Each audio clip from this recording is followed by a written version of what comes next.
Number 10. HMS Erebus and HMS Terror. During the 19th century, there was a scramble to find a polar route linking the Atlantic and Pacific Oceans, known as the Northwest Passage.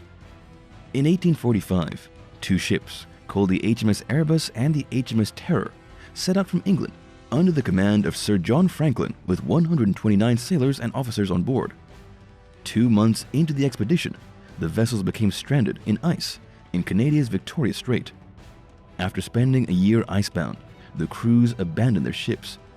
Their reasons for doing so are unclear, especially since they had packed a few years' worth of food. Graves, human remains, personal belongings, written messages, and eyewitness accounts revealed the men died in different places at different times and from different causes.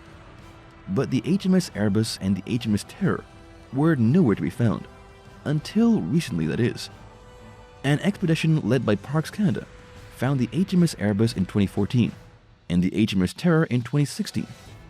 Archaeologists investigated the HMS Terror and found that the capsized vessel is surprisingly intact.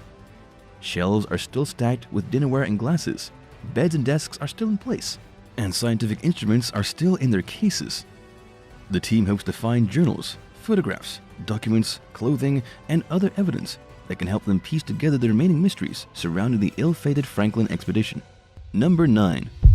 USS Johnston. The U.S. Navy destroyer USS Johnston sank 21,325 feet to the bottom of the Philippine Sea during the Battle of Leyte Gulf in October 1944. The 377-foot-long vessel was finally rediscovered in 2019. It's the deepest shipwreck ever found. Earlier this year, the deepest shipwreck dive in history, an exploration team descended nearly 4 miles to the sea floor to investigate the Johnston. They located the front 2/3 of the wreck and surveyed it over the course of 2 8-hour dives. The team found that its hull number, 577, is still visible. Several fixtures remain in place, including gun turrets, twin torpedo racks, and numerous gun mounts.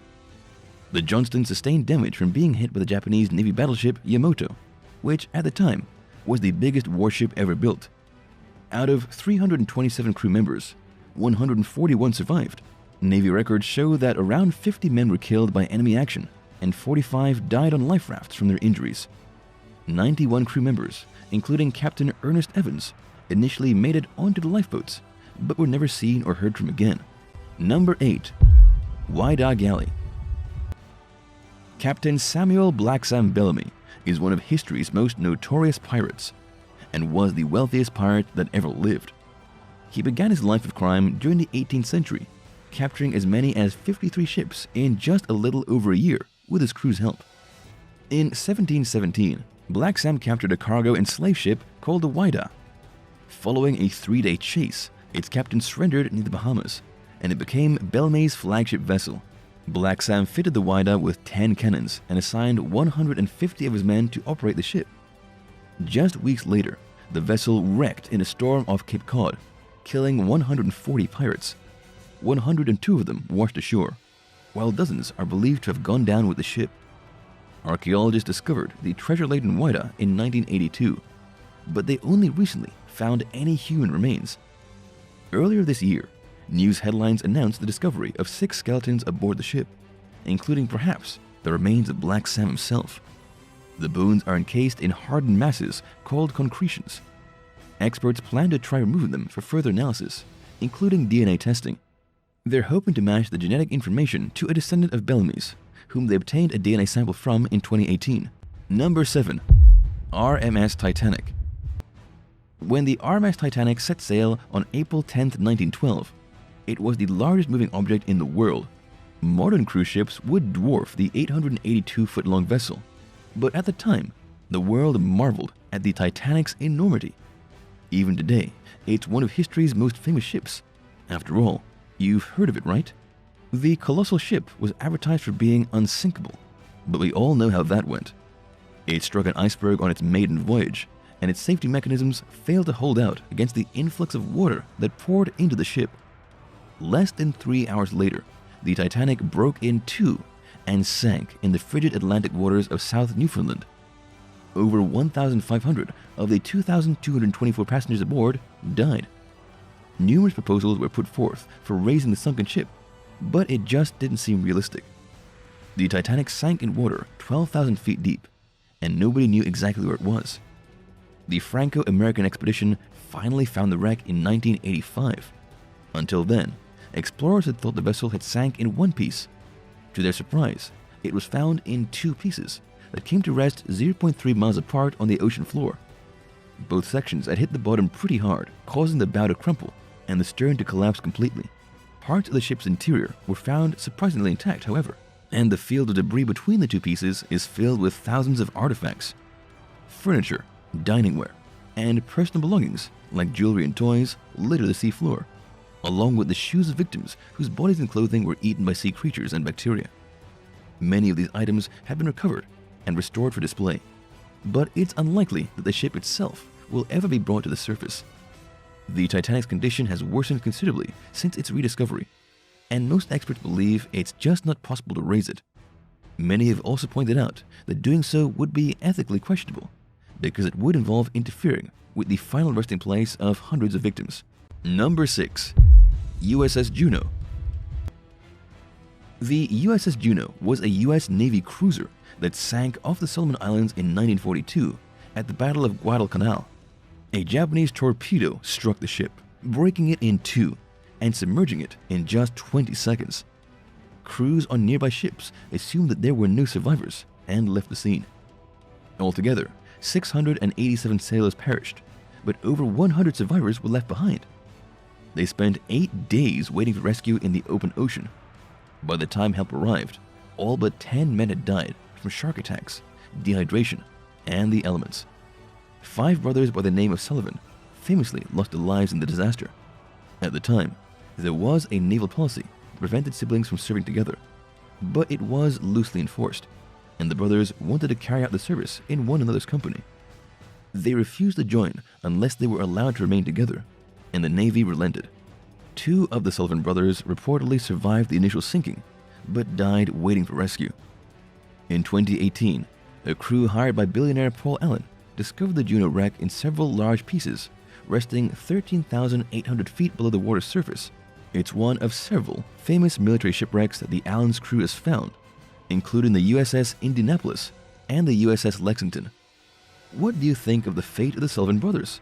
Have you heard this tragic tale before? Let us know your thoughts in the comments below, and don't forget to like and subscribe for more incredible videos. Number 5. The Encarnacion. In 2011, scientists encountered a mysterious shipwreck in the Caribbean Sea off Panama. It was in relatively shallow water, yet had somehow evaded looters and was remarkably intact, with all its cargo still aboard.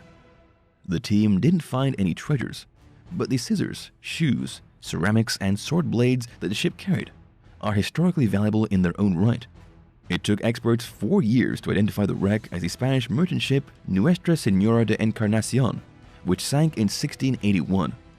It's the only known 17th century Spanish ship in the Americas that has managed to evade thieves and damage from bacteria and ship worms. By studying the Encarnacion, experts have learned more about how these vessels were built and the Spanish colonial trade. Encarnacion was part of Spain's Tierra Firma fleet, which connected Spain with its colonies in the New World. These ships were part of the first ever permanent transatlantic trade route and one of the most successful naval operations in history. Number 4. Queen Anne's Revenge. Queen Anne's Revenge has a dark history that started on day 1 of its use as a slave ship, called La Concorde. It made 3 known slave trading expeditions under its original owner, a merchant named René Montaudoin. Blackbeard and his gang intercepted La Concorde during its 3rd and final slave trading journey from Africa to the Caribbean in 1718. By the time the pirates boarded the ship 100 miles off the coast of Martinique, La Concorde's crew was weakened from months at sea.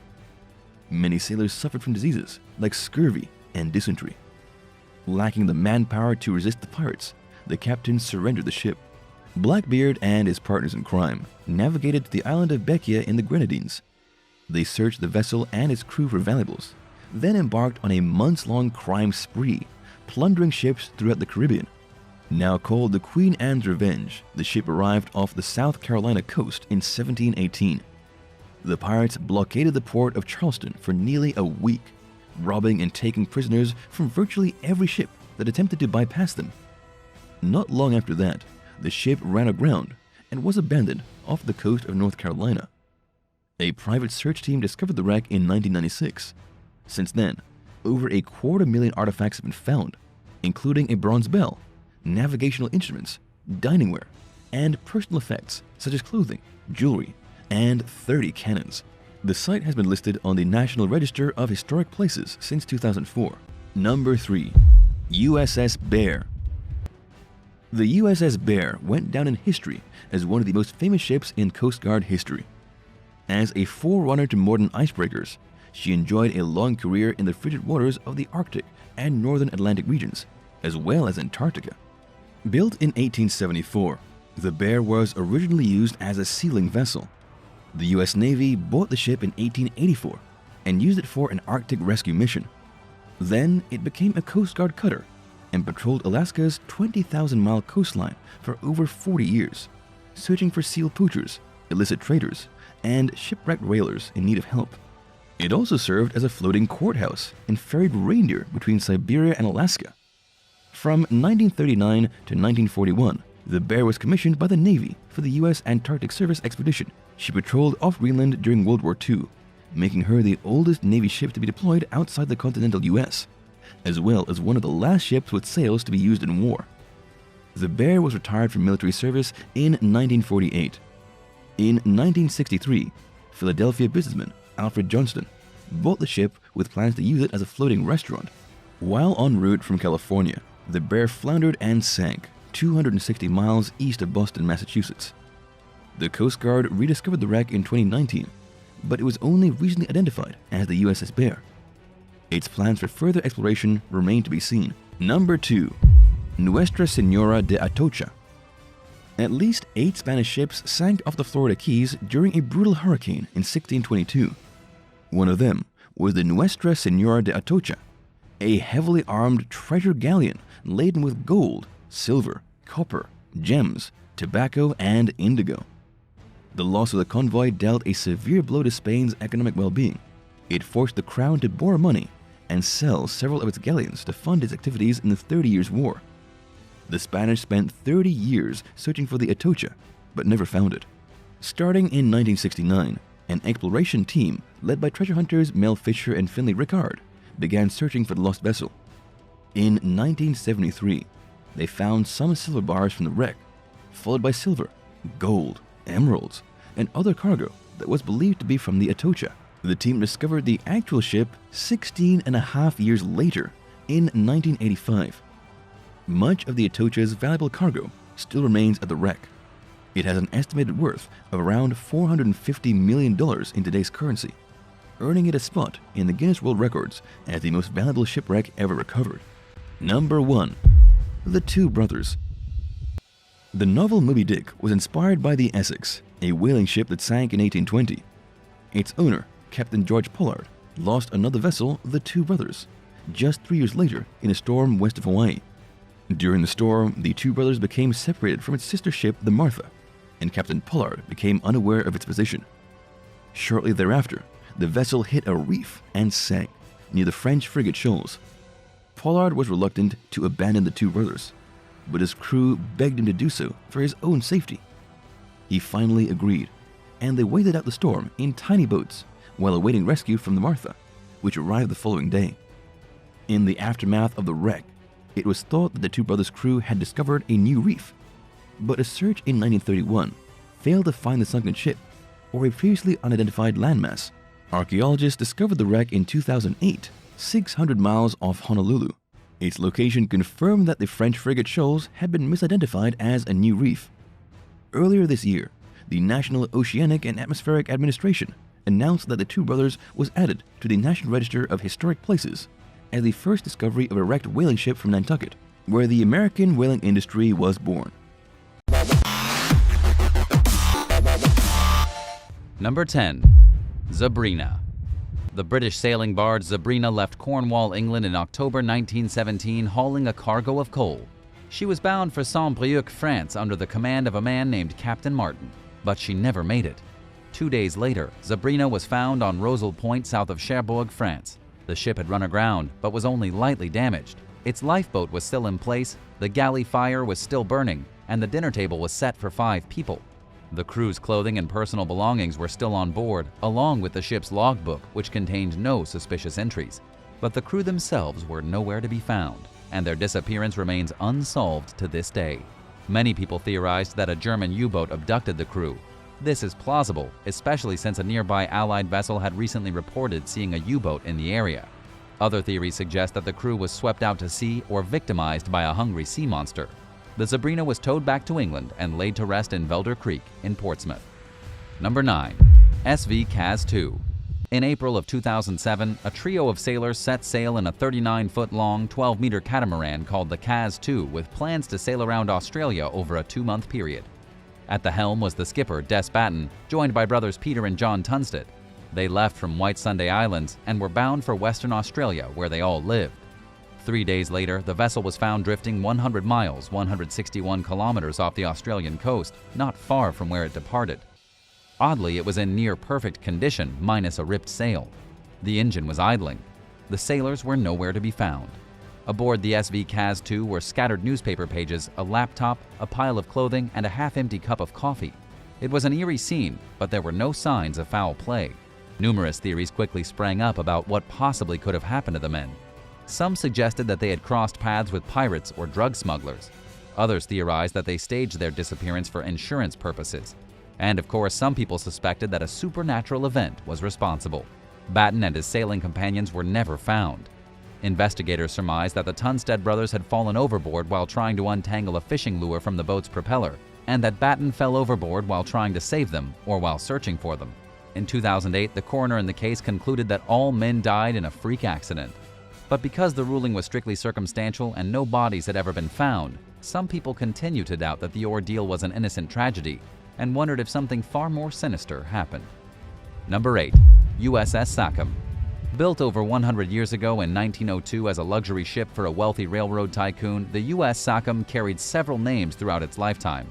Names like Celt, U.S. Finnegate, Sightseer, and Circle Line 5.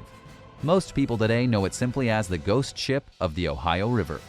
During World War I, the U.S. Navy acquired the 186-foot-long, 57-meter steam-powered vessel and repurposed it as a naval ship.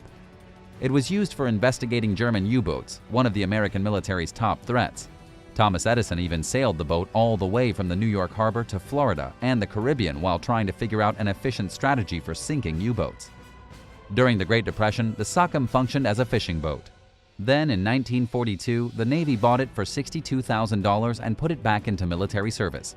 After that, it served as a New York City tour boat. The Sunken retired from the industry in 1983. 3 years later, the freshly remodeled ship served as the backdrop for Madonna's Papa Don't Preach music video. Who doesn't love Madonna? Then, on the 4th of July, Robert Miller, the boat's owner at the time, sailed the Sunken to attend Ronald Reagan's relighting of the Statue of Liberty's torch. The vessel had a very busy and accomplished career, to say the least. Ironically, its glory days ended rather uneventfully. Miller abandoned the ship in 1987 along the Ohio River in Petersburg, Kentucky, where it remains today, rusting away in a decrepit, ever-worsening state. Number 7. Minsk. After being launched in 1975, the Soviet aircraft carrier Minsk served in the Pacific for the Russian Navy. It was decommissioned in 1994 after getting into a serious accident that the authorities have remained suspiciously silent about. The Minsk was supposed to be scrapped, but environmental protesters stopped its Korea-based buyer from following through with the plans, and it was towed to China. A group of video game arcade owners fought to save the Minsk and ultimately ended up buying it for $4.3 million.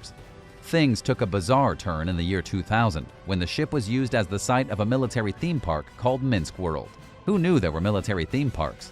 It went through several owners over the following years and eventually ended up in the hands of a Chinese real estate company. Minsk World closed in 2016, and the new owners announced that the ship was being towed to a location near Shanghai for a refit. But that never happened, and the Minsk has been wasting away in the same spot for several years now. Drone footage revealed that it's in very poor condition, and it appears as though no work has been done on it. It's possible that the project is delayed, but for now, the vessel's future remains uncertain. What do you think will happen with the Minsk? Let us know in the comments below, and don't forget to subscribe if you haven't already. Number 6. Hannah Marie. The Hannah Marie is a 100-foot-long, 30-meter World War II-era fishing vessel that sold fish at ports in Alaska and Seattle during its heyday in the 1980s. It's seen its share of misfortune, including one incident where its operator fell asleep at the helm while sailing south of Juneau, Alaska. Unfortunately, the ship crashed into a rock and capsized, spilling around 300 gallons of diesel fuel into the water. A man named Richard Cook bought the deteriorating vessel in 2017 for a dirt cheap price. He abandoned it in Washington's Snohomish River the following year. In July of 2019, the state threatened to seize the Hannah Marie, which had sat untouched for over a year. Cook received a 30-day warning with an ultimatum attached: remove the boat, or it would become the property of the state's derelict vessel removal program. In other words, move it somewhere else, or we'll come and take it. In the meantime, Cook tried to tow the Hannah Marie upriver to prevent trespassers from stealing its equipment. Witnesses described watching as the boat lodged into a riverbank and began taking on water. Once again, Cook abandoned his ship. 2 days later, objects began falling off of it and into the river. At last update, the state planned to make good on its threat to seize the ship, which will cost taxpayers somewhere between $250,000 and $300,000. Cook certainly isn't off the hook and can expect to receive a bill for the removal costs. Number 5. Clemenceau. Nicknamed Le Clem, the Clemenceau was an aircraft carrier for the French Navy. It was one of the Navy's largest aircraft carriers and the 6th vessel of its type to be built for France. The ship began her lengthy 40-plus year career in 1961. She was in a handful of military and peacekeeping missions, traveling over 1 million nautical miles throughout her lifetime. To put it into perspective, this is the equivalent of circumnavigating the globe 48 times. Clemenceau was decommissioned in 1997. She was towed to India in 2005 to be scrapped, but was met by protesters who argued that the country lacked the infrastructure to dispose of the ship properly. India's Supreme Court ultimately sided with the activists and decided not to allow the vessel to be scrapped there due to its potential to cause pollution. Clemenceau spent the next several years traveling to different countries while ownership changed hands several times. It was finally dismantled in 2010 at a decommissioning facility in the UK. Number 4. The Galaxy. On the island of Koh Chang in the Gulf of Thailand, there's an eerily pristine abandoned resort with a deserted cruise ship docked along the shore. Dubbed the Galaxy, the 7-story, 70-bedroom vessel functioned as one of the property's hotels. The Koh Chang Grand Laguna Resort was supposedly a 5-star destination during its heyday, but it closed for unknown reasons, leaving behind the Galaxy and several other structures, including chalets and fishing boats. After visiting the site in 2017, travel blogger Messy Nessie Chic wrote that some parts of the defunct resort seemed unusually well maintained, while others had fallen into complete disrepair. She noticed that there were a few remaining staff members on site, including a security guard who collects payment from people wishing to explore the Galaxy. Some of the property's more daring visitors have snuck onto the site and accessed the boat's interior through an unlocked entrance toward the back. Images captured by photographer Emily Diane Ibarra show run-down rooms with stained carpets, stray animals, and old beds. There's no electricity or running water, and the ship is dark and dank. Inside the office, there's an open cabinet full of keys, as if a front desk employee had left it in a hurry one day and never returned. According to one Reddit user, the Galaxy served as a cruise liner before being repurposed as a floating hotel. Locals call it the ghost ship because several people supposedly committed suicide by jumping off it in the past. Regardless of whether this is true, the vessel is undeniably creepy. Number 3. HMS Bronington. Built during the 1950s, the British minesweeper HMS Bronington gained widespread fame as the ship commanded by Prince Charles of Wales. It was built during a time of transition when the British Navy was modernizing its fleet with metal and synthetic materials. The Bronington was one of the last ships ever made with the trademark mahogany hull that ships of its type were known for. Prince Charles was in charge of the ship between February and December 1976 while he served in the Royal Navy. After being decommissioned, the vessel was purchased in 1989 by the Bronington Trust. Then in 2002, it was sold to the Warship Preservation Trust. The trust was liquidated in 2008, bringing any future plans for the Bronington to a screeching halt. Nature reclaimed the ship, and soon enough there was a tree growing on it and it was starting to sink. Plans were made to scrap the Bronington after she sank at her moorings in 2016. But the vessel hasn't budged and is now partially submerged. Water was routinely pumped out of the ship for a few years, but this is no longer happening. Not everyone has given up on the Bronington. Former Navy engineer Mike McBride believes that the ship could be saved if someone would finance the project. But nobody seems willing or able to do so, including taxpayers. Number 2. Chasseloup-Lauba. The world's largest ship graveyard can be found at the port of Nouadhibou in Mauritania. At any given time, the hulls of over 300 abandoned ships are at the site, rotting away. The French Navy cruiser Chasseloup-Lauba was the first ship to be left behind at Nouadhibou. It was built during the 1890s in response to growing fears about the capabilities of German and Italian naval fleets. After World War I, the French military decommissioned the vessel and sold it to a private fishery, which used it as a floating warehouse and water cistern. The Chasseloup-Lauba sank in Nouadhibou in 1926, marking the beginning of the massive ship graveyard that's there now. The collection is built up over time, owing largely to corrupt politicians who take bribes from people who want to dump their vessels without having to follow strict environmental laws. At one point, the Chasseloup-Lauba was converted into a floating theater, but it eventually went back to being nothing more than a floating hunk of rusting metal, much like all the other vessels in the port.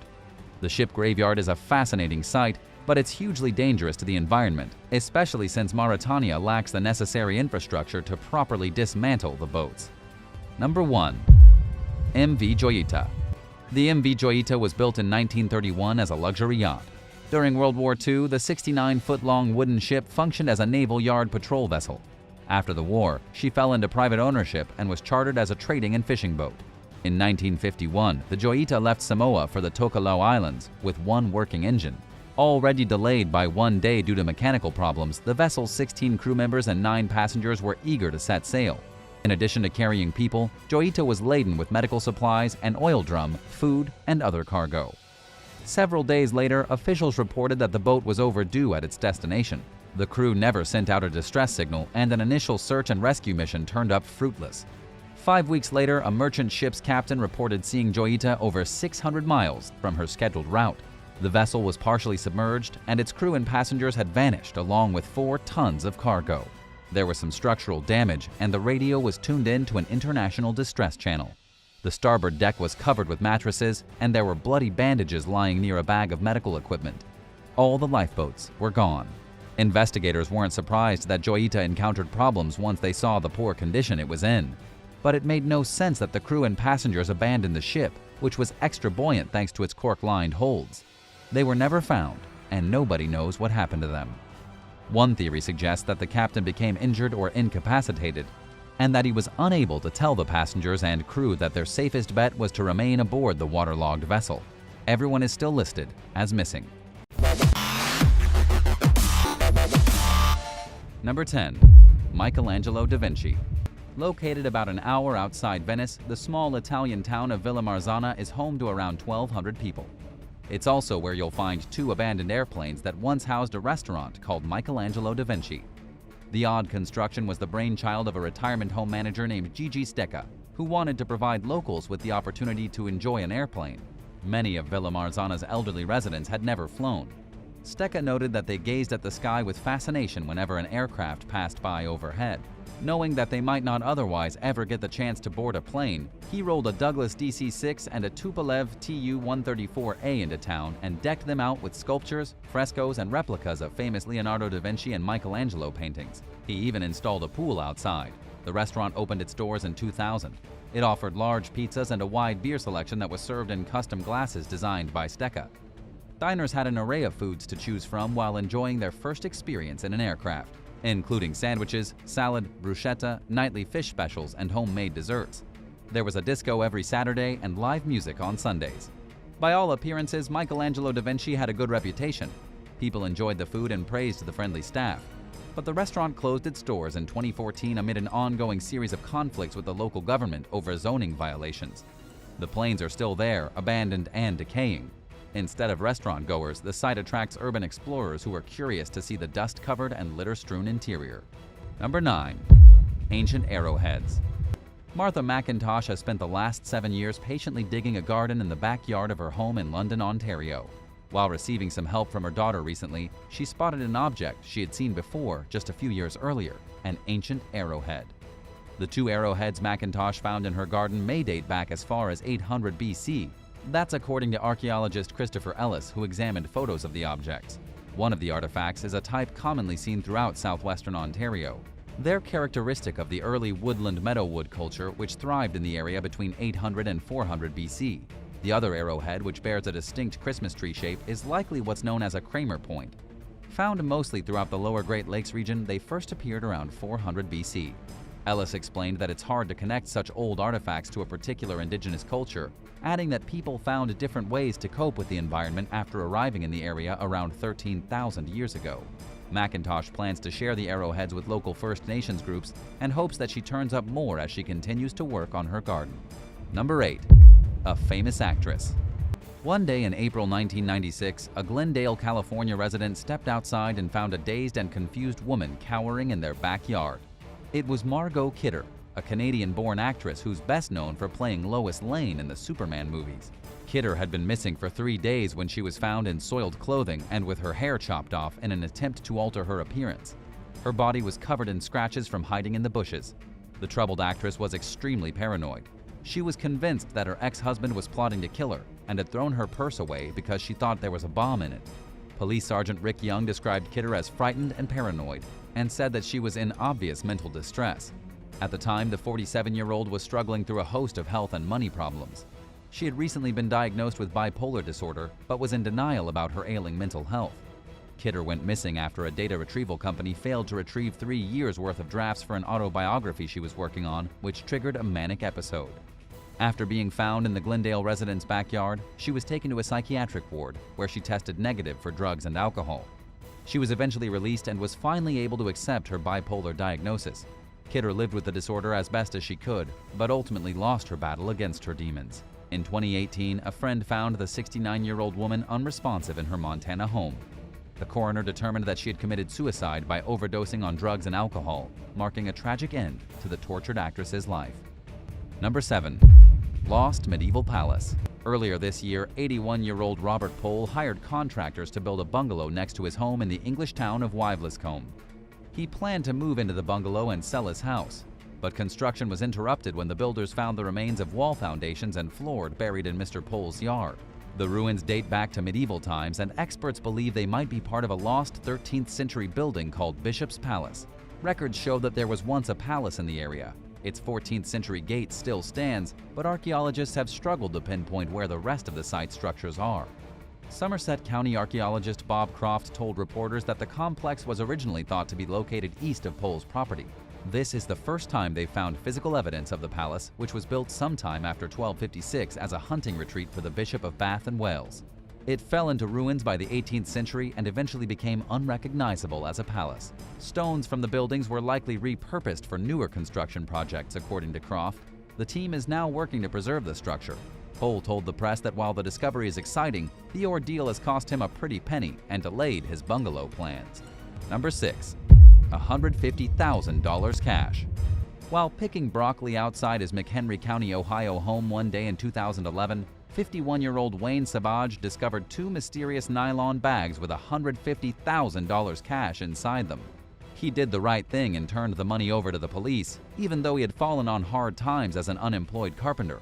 The authorities told Savage that if the money remained unclaimed by the end of the year, he could have it.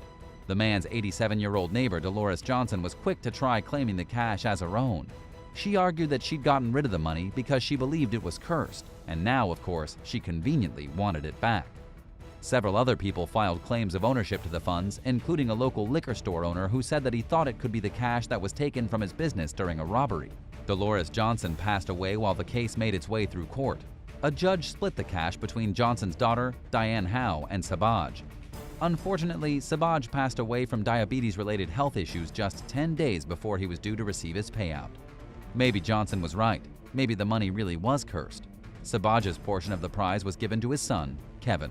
What would you do if you found a huge stash of cash in your backyard? Would you keep the money or turn it in to authorities? Let us know in the comments below, and don't forget to like and subscribe for more awesome videos. Number 5. Leahy Horse. Landscapers in Leahy, Utah encountered a rather unexpected surprise in 2018 when they unearthed the skeleton of an ancient horse in someone's yard. Experts originally believed that the mare lived around 16,000 years ago during the last ice age. Her remains were found along the bed of an ancient lake that dried up long ago. but a recent study determined that the skeleton is no more than 340 years old. The Leahy horse was 12 years old when she died sometime after 1860, before Europeans settled in the Salt Lake region.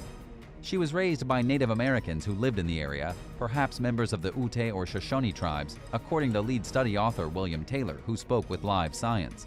Fractures in the horse's back and severe arthritis, injuries that are rare in wild animals, show that she was ridden. An isotope analysis of her teeth revealed that the mare's caretakers fed local plants to her. These findings further show that she didn't live during the Ice Age as originally thought, because horses in North America weren't domesticated at that time. Number 4. Stolen Ferrari. While digging in the mud outside of a Los Angeles home in 1978, a group of kids struck what looked and felt like the roof of a car. They flagged down a sheriff's deputy and a digging team was summoned to the property. Soon enough, a metallic green Dyno 264 GTS Ferrari was being pulled up from the ground. The discovery made the front page of the LA Times, which reported that the car was in shockingly good condition. Other than a hole over the right taillight, there appeared to be no visible damage. Photos from the scene have circulated for decades as the case continues to fascinate people. The car's owner, Rosendo Cruz, had reported it stolen in 1974, 4 years before the police dug it up. But the case went cold from there as law enforcement struggled to figure out how and why it ended up buried in someone's yard. In 2012, Jalopnik writer Mike Spinelli contacted Dennis Carroll, one of the original detectives that worked the case. Carroll told Spinelli that a tipster had told investigators about the buried car's existence and whereabouts. To shield the informant's identity, detectives concocted the story about a group of unsuspecting children discovering the vehicle. It turns out that the car wasn't stolen. The tipster told law enforcement that Cruz had hired some guys to stage the crime so he could collect on the insurance. Police were unable to prove these claims, however, and Cruz was never charged with any crimes. The Ferrari was handed over to the insurance company that handled the original theft claim, and it was soon discovered that the car wasn't in as good of a condition as it seemed at first glance. In fact, it was in disastrous shape. The body was rusted out and the damage had spread to the leather seats because whoever buried the car forgot to roll up the windows first. A young mechanic bought the Ferrari at auction and restored it to perfect condition. Nobody knows what happened to it after that, but many believe that it's still out there somewhere, perhaps in the possession of a classic car enthusiast. Number 3. Buried Cemetery. Seattle is a relatively young city, so its archaeological record isn't as rich as it might be in a place like London, but artifacts do occasionally turn up.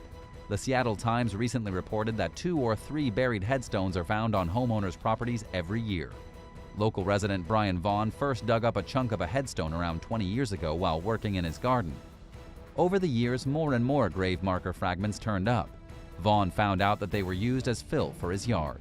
It didn't feel right to throw them away, but not knowing what else to do with the pieces, he used them as doorstops for his greenhouse and shed.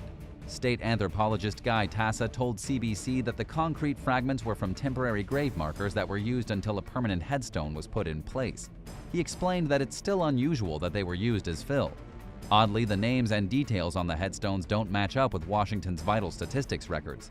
It's possible that they contain spelling errors or the wrong birth or death date, which would explain why the names can't be connected with official documents. Vaughn's rototiller recently struck a complete headstone belonging to someone named Andrew Olson. He's not quite sure what to do with it, so it's sitting in his yard for now. Number 2. World War II bombs. After World War II, thousands of homes were built over a military bombing range in Orlando, Florida. This was somehow done without someone realizing, or perhaps without caring, that the 12,000-acre, 4,800-hectare site was littered with unexploded bombs. The first explosive was discovered in 2007 near the running track at a local middle school.